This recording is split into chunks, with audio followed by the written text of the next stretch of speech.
ایک زاویہ نظر اور بھی ہے غور و فکر کرنے کا کہ اگر ایسی بات ہماری زبان سے نکل رہی کہ ہم پہ کوئی اثر نہیں ہو رہا ہے، ہم کیوں سنیں؟ ایسا تو نہیں کہ علماء کی توہین کا جذبہ آپ کے سینوں میں پیدا ہو رہا ہے؟ آپ علماء کے حوالے سے بدگمان اور علماء کو آپ حقیر سمجھنے لگے ہیں، علم اور علماء کی توہین کرنے لگے ہیں۔ مشائخ نے لکھا ہے، اکابر علماء نے لکھا ہے کہ جو شخص علم اور علماء کی اہانت کی طرف مبتلا ہوتا ہے، جس شخص کے اندر علم اور علماء کی اہانت کا جذبہ پیدا ہوتا ہے، اس کے بارے میں ڈر ہے کہ اس کا خاتمہ کفر پر ہو، ایمان پہ نہ ہو۔ ہمیں اس سے ڈرنا چاہیے۔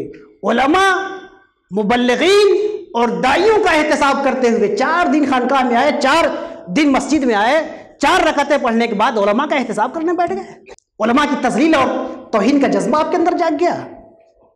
یہ توہین علم، یہ توہین علماء جس کے سینوں میں جاگتا ہے، ہمارے علماء اور مشائخ فرماتے ہیں کہ ڈر ہے اس کے بارے میں کہ وہ کفر تک پہنچ جائے۔